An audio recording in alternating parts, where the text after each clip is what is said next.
forward. We have a new world to conquer. You make me sick. Leave me alone, please. Hiding in the shadows. Hiding from who you truly are. Oh. You can't escape yourself. Welcome back to another Broken Banners battle report. I've got round 4 on this, and it's myself versus Ryan. I know, who would have thought? Both of us fly halfway across the country just to end up playing against each other in the final event of the first day of the national tournament. Now, round 4, I think, started probably around like 5-ish o'clock, so it was absolutely a perfectly acceptable time to wander on out of the main doors of the event hall to the bar that was in the hotel and start partaking in some of the festivities there. My cup, known as Mr. Stanley, was filled to the brim, and boy did it help me get through the night. I had an absolute whiz of a time throughout all of Nationals, but that was a long stretch, and it was definitely nice to kind of end up the day with a nice beverage. That said, I did start towards the end of round 3, so round 4, I was already pretty deep into my cup. So if you see me make any very questionable decisions, which I will probably flag myself, I can only take partial credit for that. Mr. Stanley was also behind the wheel and helping me pilot Jeor Mormont. So I chose my Jeor Mormont list against a Baratheon list because I like that Jeor Mormont brings a lot more traditional attrition to the Night's Watch faction, which I think has a lot of really strong tools for an attrition-y playstyle. I'm running Jeor in Builder Crossbows because, one, it's really nice to have a crossbow unit, long-range thundering is great, and Jeor doesn't really particularly care to be in the center of the fight. He's more than happy just being around anywhere morale tests are going to be taken, such as when you're firing into melee. I have a much more conventional support for the list after that. I've got Shadow Tower Spearmen and Sworn Brothers. The Sworn Brothers have a Watch Captain, giving them Relentless Impotence and Courage, giving them an extra attack die to really make use of the reroll Sundering Vulnerable token you get out there to be a proper can opener, and to help with their pretty abysmal dice drop-off for a 7-point unit. I've got Shadow Tower Spearmen, who kind of do a very similar thing since they've got Zephyr Charge, and I put Core and Half Hand in them to really give them some extra oomph, because I find the biggest problem I have with Shadow Tower Spearmen, which are a phenomenal unit, is that once they get engaged, they're just, throwing 7 dice, and that's all there is to it. And as I've complained about with units such as Queensmen and Rose Knights is, yeah, they might not die, but they might not do much either, so they might get gummed up by a 5-point unit. Corrin's going to be giving you rerolls and sometimes even more beyond that, which I think really helps them chew through stuff, and if they do end up getting beat up, they're still swinging hard. Corrin's kind of busted, even as an attachment, because not only is he giving battle scars, which is widely accepted to be good for a 1-point attachment, he's also bringing go down fighting, which adds even more attrition to the already durable and obnoxious Shadow Tower Spearmen. Rounding out the list on the battlefield, I have Ranger Vanguards with Cold Hands. Again, Cold Hands kind of busted. Pretty common theme for Night's Watch attachments is that they are more powerful than attachments you'll find in other factions. You can compare Cold Hands to something like Dragonstone Noble, cavalry attachments that are giving Order Sentinel, except Cold Hands is also giving Intimidating Presence. I would probably say the biggest limiting factor here is that you don't have any vicious cavalry in Night's Watch, but you do have Ranger Vanguards, who are going to be bringing Ambush, who get to dump all condition tokens if their getting charge is off into the flank or the rear, which is great, because the Panic token plus Intimidating Presence, plus the flank or rear bonus, means you're probably failing a panic test, and that's a lot of extra damage. Other than that, they've got Outflank, which is cool. It did not end up being relevant in this game, but I usually do outflank them. I think it's great, and they're speed 6. They go zip. Next, I've got my NCU suite. I've got Sir Dennis Mallister, Aemon, and Donal Noy. What I would probably say is one of the most standard Night's Watch NCU suite setups. On the Baratheon side, we have one of my absolute favorite commanders in the game, Renly, King in the South. I think he's really interesting and probably not very good in the Baratheon faction and would be overpowered in anyone that isn't Baratheons. Unfortunately, his name is Baratheon, so this is where he is. Nonetheless, I like it. He's hanging out in a unit of halberds, and Brienne is hanging out in another unit of halberds, making a really durable front line. Renly is supported by 2 cavalry units. The support cavalry unit, Crownland Scouts, who is going to be offering more mobility and extra damage through the form of marked target, and Riders of Highgarden, who want as much mobility as they can get, and hit like a Mack truck, especially if you can get a vulnerable token out onto their enemy. I think it's really neat, though I'm not a huge fan of how Renly's side doesn't have any attachments, so Ryan, wanting attachments in them, had to spend the 2 points to put Glory Seekers into both of them. Rounding out the battlefield, we have Highgarden Pikemen with Courtney Penrose. I think this is a really cool combination because Highgarden Pikemen are really efficient when they are on the charge, and Courtney Penrose is helping that a lot, not only with tactical reposition, but the reworked Might of the Crown, which so long as your enemy does not control the crowns, you will be getting an auto 6 on the charge and 1 extra attack die. Theoretically, you could be dishing out 11 hits on these guys. That's more than any other unit in this game can realistically get to. Granted, they're hitting on 4s and they have no keywords. Baratheons can do something about that with Ours is the Fury and Mark Target, being able to toss out vulnerable tokens on who they need and getting up to 2 additional keywords and a +1 to hit if they control the necessary zones with Ours is the Fury. These guys can absolutely slam someone that is unsuspecting, even in the face. Relying on the pressure on the battlefield and lavish encampment, we only have 2 NCUs, Olenna Tyrell and Alistair Florent. If you're going for 2 NCUs and Baratheons, honestly, I think this is probably the best choice you could make. Round 4 of Nationals was Here We Stand. That's the silly little game mode with all the quadrants that most people don't like because it skews the game. First terrain placement was a forest. I put down stakes. Ryan put down another forest, and I put down a low wall. Ignore the fact that it's a palisade. It was very shortly after corrected. Again, I was about halfway through my 40-ounce strong drink at this point. There was a refill mid-game, but that's besides the point. Please cut me some slack. I started off with deployment, putting my crossbows on the opposite end of the stakes because, yeah, please, I dare you to charge them, and close to the line, I can get a cheeky shot off with the swords. Ryan puts down the pikes to try and threaten them without having to run over the stakes and maybe block some line of sight with the forest. I go ahead and put down my Shadow Tower spears because I don't care if they get charged. Honestly, I want you to charge them too. Ryan then goes ahead and put down Renly and his halberds down the center of the battlefield to give them the most zone control. I put down my Sworn Brothers with Relentless because charge them, I dare you. Riders of Highgarden are getting ready to take the bait lined up on the other end of the forest. I go ahead and squeeze my Ranger Vanguard in between the 2 units who probably want to be charged the least, funny enough. Everybody wants to be charged, but maybe only once or twice. Ryan then goes ahead and puts down his Crownland Scouts opposite end of my cavalry to try and intercept them, and Brienne Halberds go around so we can have a Battle Scars fight off between our tanky 3-up armored units. I had the choice of turn order or table deployment, and I chose turn order because I wanted to go first, because going first in this game mode is incredible when you've got a long-range unit, because you could just plop yourself onto swords and shoot somebody before they've had a start of turn trigger. That said, Ryan does have a start of enemy turn trigger, so he's going to use tactical reposition to shift back his pikemen 3 inches, because they've got a pretty good range with an auto 11, so long as I'm not on the crowns. I'm going to go put Dennis Mallister onto the swords, influencing my cavalry unit to give them battle scars, essentially, and I'm going to have Jeor Mormont shift up 2 and shoot Renly 3 in the face. I get really lucky with the damage. Even though I only got 2 wounds off on the hits, I got another 2 off on the panic test. Ryan thinks, oof, ouch, that hurts, so I'm going to put Olenna onto the letters. Olenna's letters is going to weaken the crossbows, and then he's going to use the second part of her ability on Aemon. I say, screw it, let's do it. Start of my turn, he plays Oath of Duty onto his pikes, and Aemon is going to claim the bags.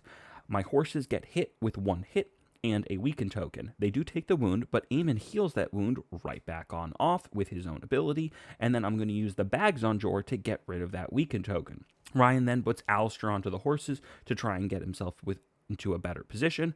Donald Noy is going to take those crowns to deny the auto 6 charge, and I get really lucky, and Renly takes 3 wounds. Ouch. Renly 3 is going to tactical reposition at the start of my turn, and Jeor is going to shift up and shoot somebody else in the face. I get a ton of damage off on the hits, but he's going to go ahead and play Conviction to heal back 2 of those wounds, so he only loses a horse. Ryan's turn, he's going to mark target, making my crossbows vulnerable, and he's going to maneuver and march his riders around. I march up my Sworn Brothers because I'm telling you, charge them. And I'm going to attach the Light That Brings the Dawn in case he actually does charge them, and I get more than I bargained for. Ryan is going to maneuver his scouts on around to try and intimidate me and keep my cavalry locked in. Shadow Tower Spears are going to march on up straight into his face. Ryan is going to activate Renly 3, and he's going to maneuver them on up, thinking the threat has passed, and he can get ready for a big charge off on the start of round 2, and then swift strike around and do funny shenanigans all over the place. I'm not going to let that happen with my 6-speed cavalry, who, on activating, will attach the shield to the Realms of Men, and then maneuver march to make maximum use of their sentinel if he does go for a charge. Ryan is then going to play Knights of Summer, and, I'll let Ryan tell you how that went. Camera, I would like you to see. I was supposed to get a 4. I got 3. It didn't really work. He didn't get to play that second conviction and heal up Renly's unit, so he's just going to maneuver his pikes on up. Round 2 starts with Ryan in a pretty rough position. So he, start of his turn, is going to mark target to make my Shadow Tower Spears vulnerable, and then put Olenna onto the bags to heal up Renly, shutting off Aemon for the round. My turn, Dennis Malister is going to take the swords. Ryan is going to play Lavish Encampment, and he's going to yeet Dennis, after he's done with the swords, onto the horses. I'm going to use Dennis's influence onto the Sworn Brothers, and I'm going to have Jeor Mormont shoot the scouts in the face. Ryan is then going to take Alistair Florent onto the letters to weaken the crossbows and draw up 2, and he's going to move Alistair over onto the swords to block it. I'm then going to activate Donal Noy, putting him onto the letters for realsies to weaken the Riders of Highgarden, which is going to get Stags Witted, so no weaken. Ryan is then going to have Brienne charge the Shadow Tower Spears. I'm going to set for charge, deal some damage, nice, and then they are going to get hit, and the Curse of Jeor strikes, and I fail the panic test. Ouch. My activation, I'm going to go ahead and play Now My Watch Begins with my Shadow Tower Spears, passing the morale test, thankfully, and they are going to attach Night Gatherers from my deck. They are then going to attack Brienne's unit. Ryan's turn, the scouts, being pretty badly wounded, are going to maneuver and march backwards. My turn, Ryan starts off with Tactical Reposition, pulling Renly on back. I'm going to attach Fires That Burn Against the Cold onto the crossbows, and I am going to use their melee attack to blow up the stakes. Ryan's turn, the riders are going to maneuver and march, threading the needle and getting their way on somewhere better. My turn, Aemon is going to take the crowns. Targeting Renly, does nothing, then Renly activates and does nothing. I declare a charge just hoping to do basically a bigger march with a pivot, but actually get really lucky and nail the charge, landing onto Renly's unit, putting out a panic token with Dennis Malister's influence, martial training, boom, boom, boom, tons of damage. I'll be honest, I'm not entirely sure why, but Ryan decides to keep hanging back the pikes rather than positioning them for an aggressive charge. I, pretty deep into my bottle, am nothing but aggressive. So Cold Hands and the Ranger Vanguard are going to attach now as watches ended, and they're going to maneuver and charge right into the face of the Riders of Highgarden. I do a little bit of damage and lock down the Riders. That's going to be the round, and we both end up scoring 2 points. Round 3 starts, and this is where the wheels really start to come off of Ryan's bus. Dennis Malister goes onto the swords. Between martial training and his influence, I'm going to be getting rerolls and putting out a vulnerable and panic token. Plus 8 dice in Sundering, it's unsurprising that Renly's unit gets absolutely blown up and dies. Sworn Brothers are then going to surge forth into the flank of the Crownland scouts, threatening them and forcing them to do something because my Sworn Brothers are unactivated. The scouts are going to maneuver on up and declare a charge on the crossbows. Crossbows get to ready, aim, release, and get a few wounds off into them. Ryan is still going to complete the charge, and he's going to play Ours is the Fury to give himself some extra oomph. And he's going to deal a decent amount of damage. I have to use Fires That Burn Against the Cold to pass my test because, sure enough, the Curse of Jeor strikes again.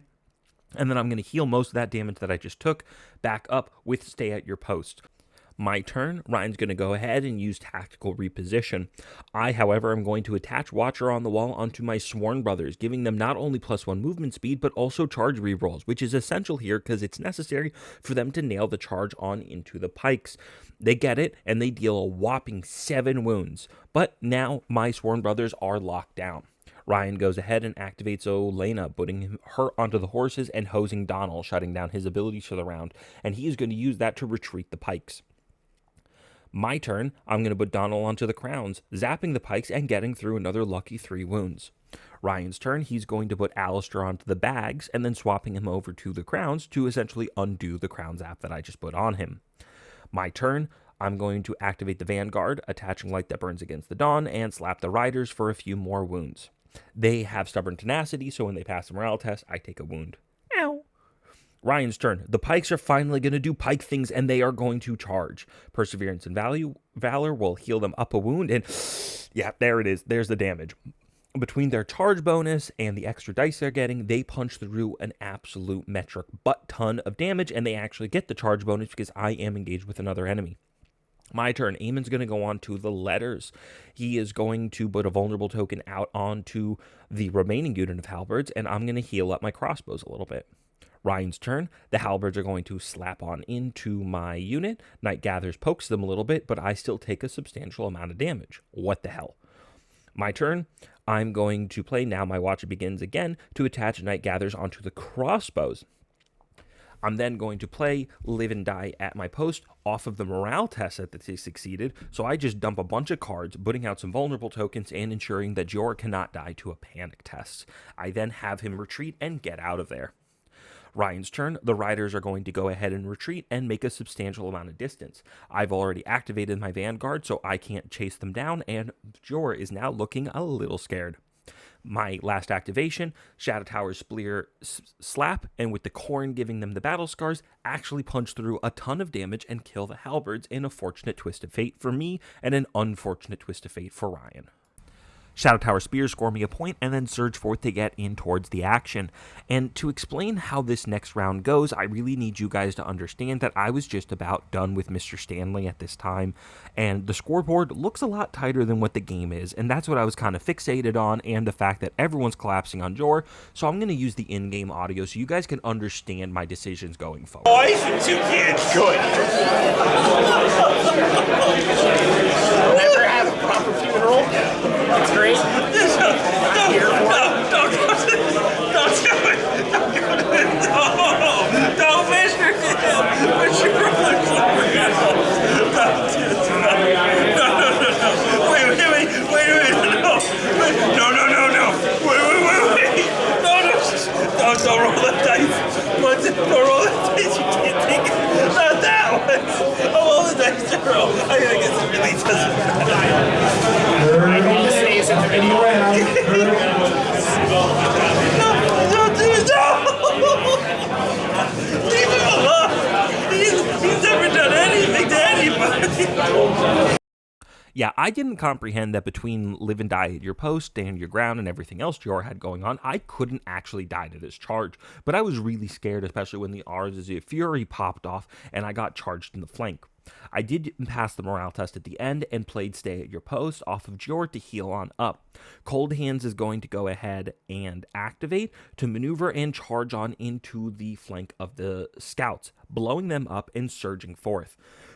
Alistair goes ahead and takes the bags, and he is going to go ahead and heal the pikes to get them ready for their charge. Alistair moving on over to the swords when he's done. I have my crossbows make a melee attack into the riders, attaching Sword in the Darkness to give them an extra rank because the riders have one wound left after the Night Gathers hits on them. I don't get it. Conviction gets played and Ryan heals up 2 wounds, and I'm starting to think, oh my god, I can't believe I'm going to lose this game. Again, I'm a little deep in at this point. Ryan plays Knights of Summer, nothing happens. The pikes go ahead and charge on in, healing a little bit. I pop a Donald token, sober enough for that one, and manage to not get blown up too hard. And actually, I did fail that panic test, and I had just Jeor sitting around. Ignore the cards that are sitting there. I get to Sentinel charge on into the rear of the pikes and do an absurd amount of damage. I, forgetting that was a Sentinel trigger, and I actually had an activation right after that, passed the turn on over to Ryan, who put Elena onto the letters and, shutting off Eamon, weakened my Shadow Tower Spears. I put Dennis Malister onto the horses to maneuver the Shadow Tower Spears on over to the pikes, and then had the Shadow Tower Spears charge into said pikes and kill them. I had 1 NCU left. Eamon, he didn't have any abilities, they had been shut off, but I went ahead and put him onto the bags, with the Riders of Highgarden sauntering off in the meantime to go score their point. And with that, the game is over. In hindsight, that game was a stomp, but in my mind while I was playing it, I thought that was a nail-biter, tight end, absolute cliffhanger of a game. And I thoroughly enjoyed it. And even going through the edits, I really enjoyed it. I hope you guys enjoyed it as well, and I look forward to seeing you guys next time. Catch you later. Come on, dude. That one's gonna roll a 3. I hope you know that. I know. That's gonna be your Elena dice, and the other one's gonna be your panic dice. What did I tell? I'm gonna piss myself. Holy shit! Yeah. Fucking hell! Do you Jesus fucking Christ, dude! I'm sorry. No, you you're not. really are just repeatedly fucked by dice. I am. It's really funny because it's comical.